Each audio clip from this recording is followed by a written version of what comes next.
Welcome to the Own Your Best Life podcast. I'm May Emson, your host, leadership and mindset coach. Here, we talk all things spiritual, mindset, business, leadership, and wellness for the modern seeker who wants to align their life with purpose and inspiration. We'll cover career changes, stress management, meditation, energy, intuition, and more. Each episode holds spiritual and practical tools to help you live a life of your wildest dreams without getting burnt out along the way. Ready to live a life on your own terms? This is the Own Your Best Life podcast. Welcome, friends, to episode number 85 of the Own Your Best Life podcast. When we get caught up in the hustle and bustle of life, we often miss these moments of enjoying ourselves, especially during the holiday season when the list of to-dos are higher than usual.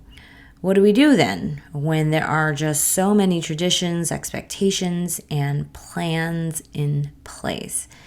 Well, we create our own. So today I'll share with you what you can do to start some new traditions, reduce stress, and make the holidays a time you enjoy instead of dread. And you're probably wondering if it's really possible to reduce holiday stress. Maybe some of you have not been traveling as much because of the pandemic, but with this year and vaccines rolling out and some of the policies changing in terms of travel, you might be on the road again, doing a little bit more, and with it comes all the more stress. And many people have normalized the hyped up expectations and demands of the season. We're just used to having a lot to do during this time. And while it is likely that there will be some stress, there can also be a lot more joy and a lot more time spent connecting with loved ones during this time. And this is the real reason many people look forward to the holidays. It's to connect with friends and it's to connect with family. And I want you to keep this in mind as we talk about how to reduce the stress from this period of time. I want you to think about the end of year work demands and the time that you aren't working.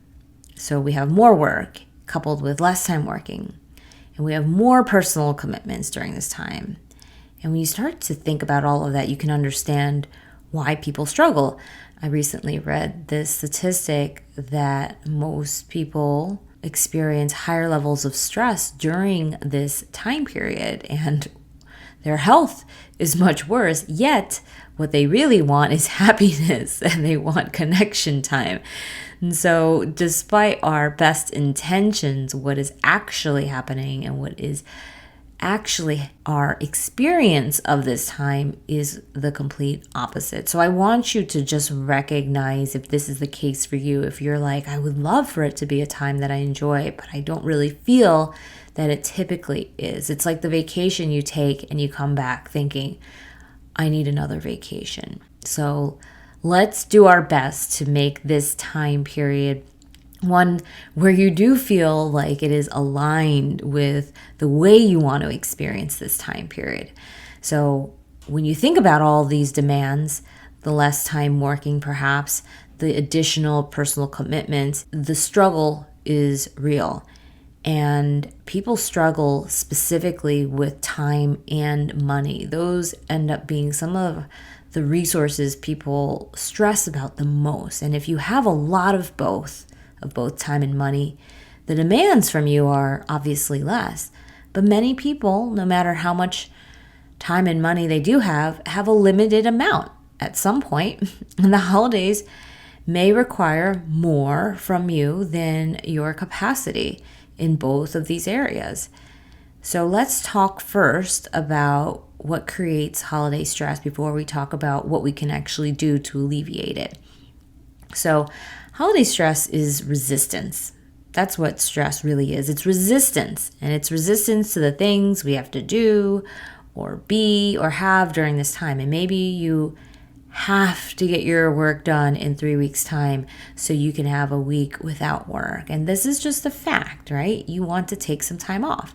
You also want to get the work done before you take the time off. This means that you have to do more work in less time or remove work from your schedule. This is just a very neutral, pragmatic way of thinking about it. And again, before I get into all the ways, I want to share this story because I think sometimes we are arguing against reality. We just wish that the situation wasn't the case. And this situation is that there is a limited amount of time and you want to spend it doing lots of different things.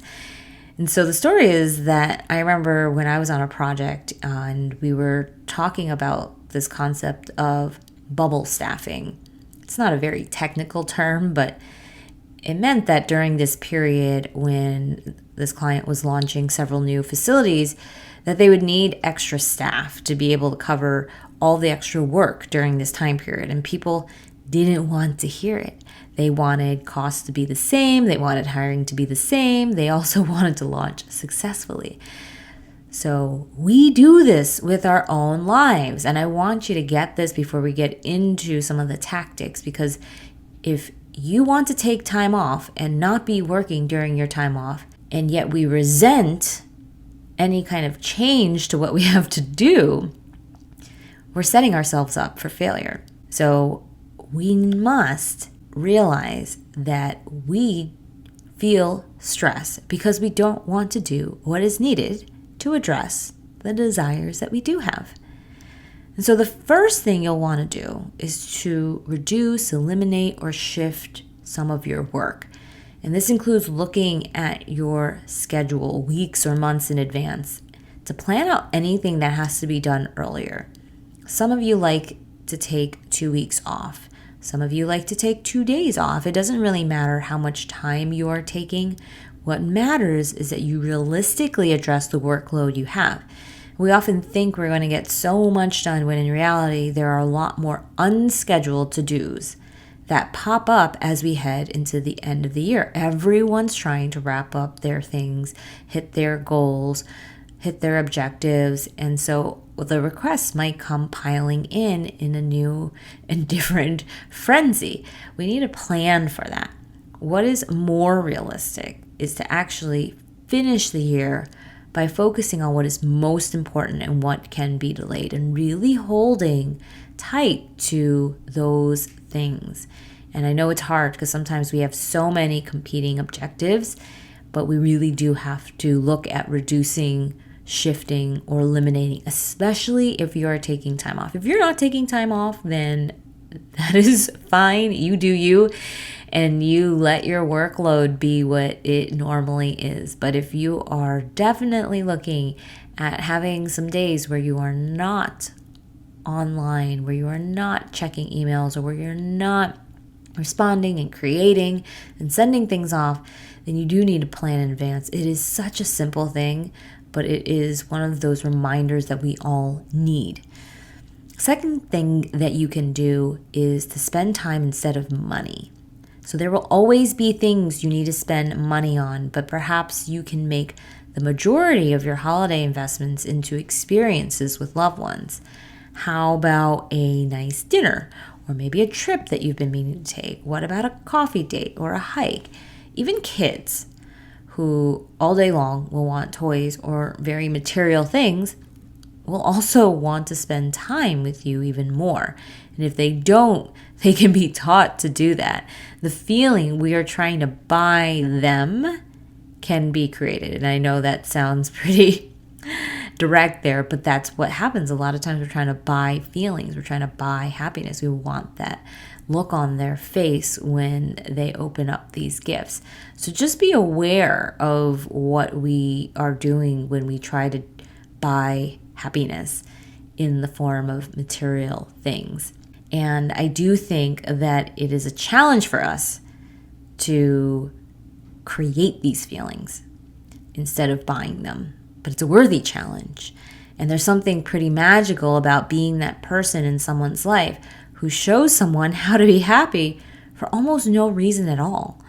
And these people light up our life. They change the trajectory of our experiences in any given moment because they are just constantly creating joy from nothing. So spend time cultivating that for others, and you will have given more than money could ever buy, and that is wisdom, and that is time, right? You cannot buy back your time, and often that is an even more precious resource than money. So again, you're still going to buy some things, you're still going to give gifts, but I would encourage you highly to really consider how much of the gift giving can be reduced so that you spend more of it on experiences, things that people will remember in 10 or 20 years, and less on the things. All right, so the third thing to actually try to think of and to do is to focus on fewer but better. So there's nothing that really reduces stress as much as your ability to focus on one thing at a time. Let's apply this to gift giving. And I know that many of you like to give a lot of things. I love to give a lot of things too. But what about the idea of giving fewer things? What if we changed family traditions to giving only one thing to one person? What if we didn't give any gifts? These are some questions that I'm sure right now are creating this audible gasp from the collective. What? But I want to challenge you to think about what that would look like. What does it mean to you to give gifts during the holiday season? I actually grew up not celebrating the holidays by receiving gifts. So it's a concept that is easy for me to understand. I didn't think gifts really mattered as a kid because I didn't have an expectation that I would get these gifts during the holidays. So if I did get gifts from people, it was this like bonus thing. But many of us have this expectation where it must be there and the sense of disappointment. What if someone didn't give you gifts?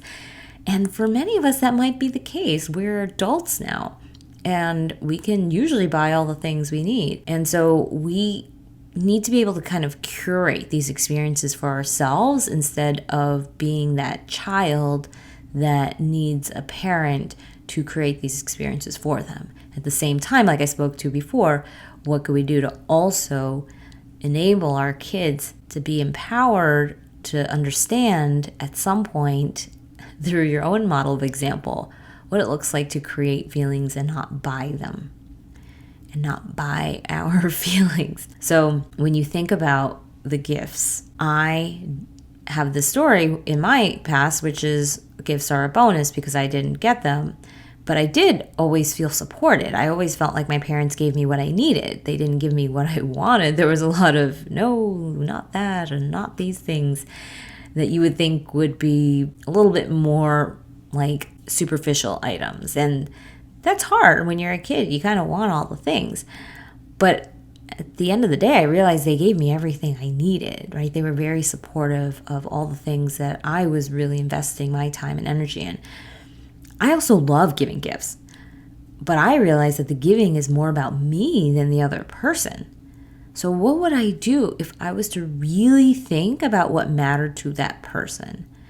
I would likely not focus so much on gifts, but on maybe being with them or connecting with them authentically and meaningfully before the gift giving, during the gift giving, after the gift giving, right? It's not really about this one thing that we're trying to get right. And I think that the whole buildup of these expectations is getting this one thing right, when in reality, it's a representation of something that is way more powerful, which is a relationship.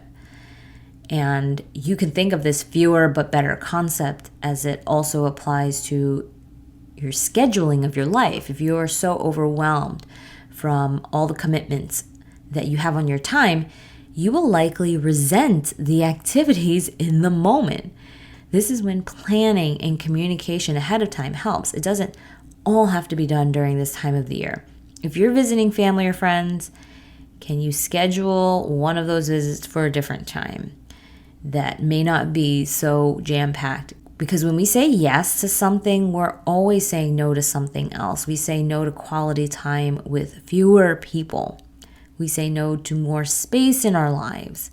We say no to enjoying our time because there's a little bit of time. The actual ability for us to not have to think about the next thing, but to really be present right here, right now. All right. So number 4 is to really think about giving to those in need. And it seems like an obvious thing to do, but we often don't give as much to those in need because we're feeling pretty stretched already.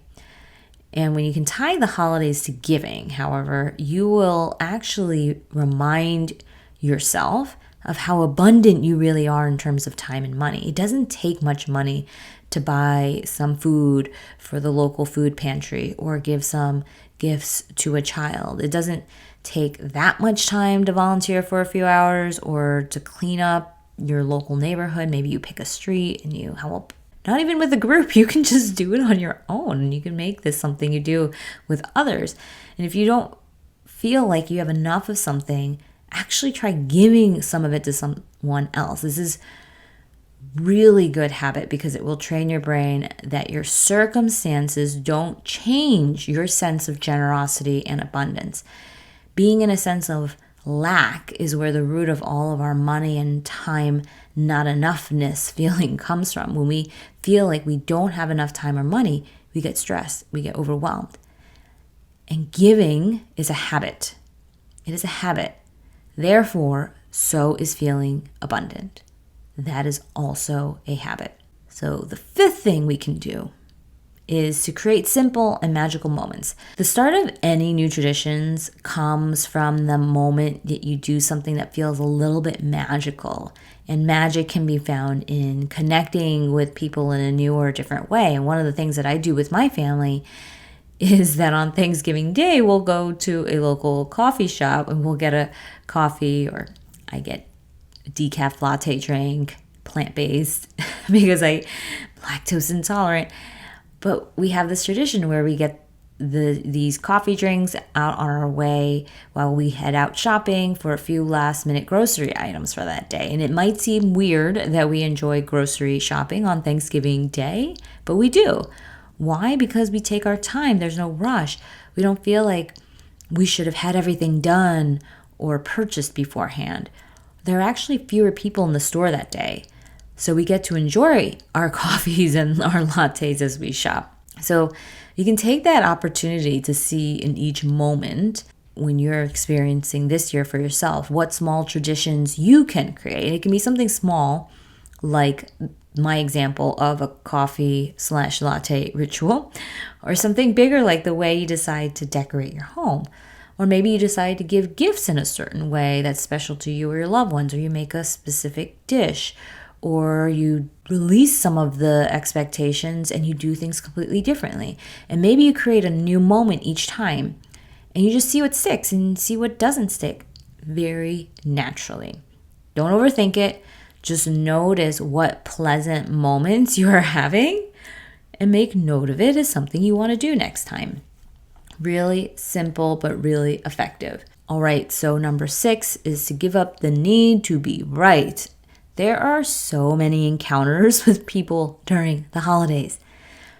These can often be moments of stress, of sadness, anger, maybe overwhelm or frustration. So let's give up the need to be right. And you'll find that we're going to restore our sanity for at least that one moment. And that one difficult moment will pass. But the longer that we hold on to the way we think things or people should be, the longer we're wasting our energy. We are in this state of frustration longer. And instead, you can look for what's right and build upon that. And you can still hold boundaries. You can still not tolerate poor behavior. You just don't have to throw yourself so deep into the deep end of the pool that you can't swim out. All right, so that was a short one, but I think it's really important because people really trip us up during this season. So it is important to hold on to that mantra of giving up the need to be right. See how much suffering that will save you.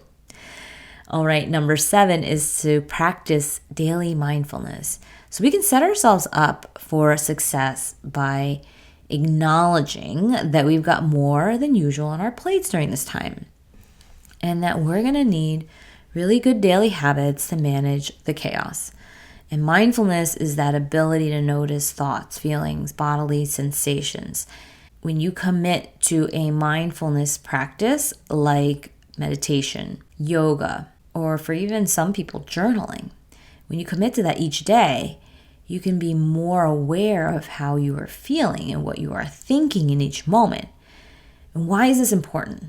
Because stress comes from a thought. It comes from the thought, it shouldn't be this way. And when you notice that thought, it shouldn't be this way, you stop the story that runs through your mind of why it shouldn't be this way and what's wrong.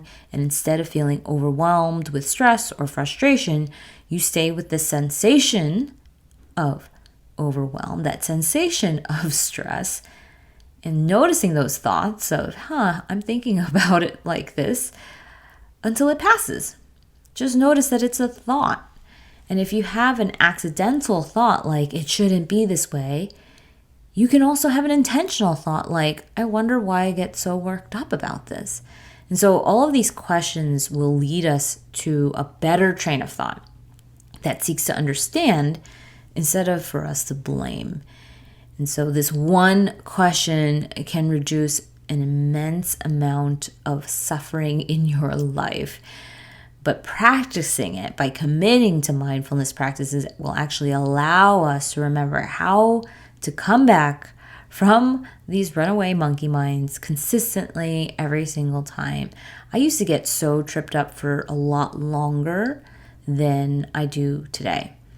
I am much more aware in the moment, as if I'm having like an out-of-body experience when things are creating a sense of stress or overwhelm. And because of that, I'm much more resourceful. When I say resourceful, it's about giving myself the resources that I need to take a break, to talk to someone, to come back in this moment. All right, so let's talk about number 8. This is the last thing, and I hope that you're getting some good inspiration as we talk through all of these things, because I work with my clients on a lot of these activities to become part of their daily habits. So this is really critical if you are also looking to de-stress your life, specifically during these higher stress moments. So number 8 is to move your body. If you want to create less overwhelm and stress, do what most people don't do. Most people are stressed.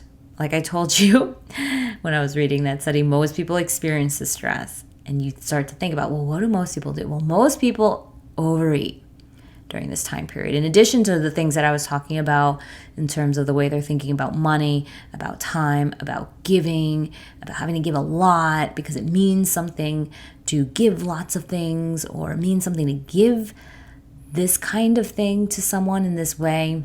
So really noticing those behaviors. But now let's talk about some of the other behaviors, like overeating, for example. Most people overeat, they don't move very much, and then they feel bad about themselves afterwards.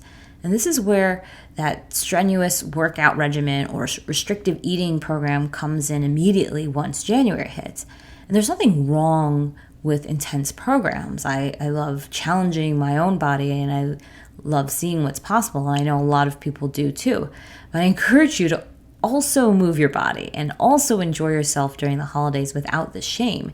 You can sit around with friends and family and then go for a walk. You can create new traditions of walking or running, of doing yoga or biking or playing outside that aren't what you typically do. This is what you see naturally thinner and healthier people doing. They don't tend to fixate on only the food and then have this kind of reactive eating or exercise kind of routine. They are able to feel like they can maintain physical health during the holidays. So I want you to think about this idea. What if you could feel like you were able to maintain your physical health well during the holidays? That you enjoyed your food, but you didn't obsess about it. And that's where the freedom comes in, isn't it? And I want you to know that this is entirely possible. So really staying with some good routines for yourself. And again, you don't have to not eat the food that's out there or not enjoy the indulgence. What I'm saying is that it usually comes from an extreme in terms of a lack of movement and overeating, or extreme in terms of the complete opposite. And so where can we be somewhere in the middle on this spectrum of intensely restricting ourselves or intensely exercising or intensely indulging, right? So being able to kind of move around on these spectrums just a little bit more fluidly. All right, so to wrap this up, this time of the year is really beautiful, even in its messiness of family, of the complicated relationships sometimes that exist, of people being together for a longer period of time than they're used to, of people just not being used to maybe spending time with these people. And so all these things come up, and then you add on the stress of the work and the family and the kids and the money, and you can understand why it feels really messy. And I know for me that this has been a time where work and personal life have really come to a head, and I've had to make choices. And I've learned so much from those experiences. I remember when I was burning out and trying to maintain a family life during Christmas, and that really became a turning point for me. So even in its messiness, you can learn so much from what's happening. So take the time to disconnect a little bit as much as you can from your devices or social media. Really spend the time reconnecting with your own practices of being still, of having beautiful moments of pleasure, and cultivating all of these new traditions of focusing on fewer but better things, of reducing or shifting your work, of giving to those in need, creating simple magical moments, giving up the need to be right, practicing daily mindful moments, and then moving your body. All of these things are well worth your time. So I wish you a magical holiday season. This isn't the last you're going to hear from me during the season, but I wanted to have this episode out early enough so that you can start setting yourself up for success as we head into the end of this year. And with that being said, if you're interested in how to set and create goals, meaningful and purposeful goals, and create a roadmap for 2022, I'm holding a workshop, a planning workshop on December 12th. And so if you are interested in learning how to create these kind of goals and the action plans and really getting yourself in the energy of thinking a little bit more about what 2022 can look like for you, you can sign up at www.mayamsin.com/yourbestyear. And we are going to craft a year of your best life. You're not going to want to miss it. This is something I do every year. And every year I look back and take notes of what I had written in. And it is pretty amazing what has happened. And we've seen a lot of results with my clients as well through this process. So you're not going to want to miss it. And if this topic resonates with you and you are looking for transformational results in your life, you're also going to love coaching. So if you want to think about how to create more clarity and figure out what's next for you, you can go to www.mayamsin.com/contact to learn more about coaching. All right, my friends, I hope you have a beautiful, beautiful week, and I will talk to you soon. Thanks so much for joining us this week on Own Your Best Life. Make sure to subscribe to the show on iTunes or wherever you listen to podcasts so that you'll never miss a show. And while you're at it, can you please rate and review on iTunes? I would so appreciate it. Share it with a friend, take a screenshot of it, and tag @MayEmson. This helps continue to get the word out.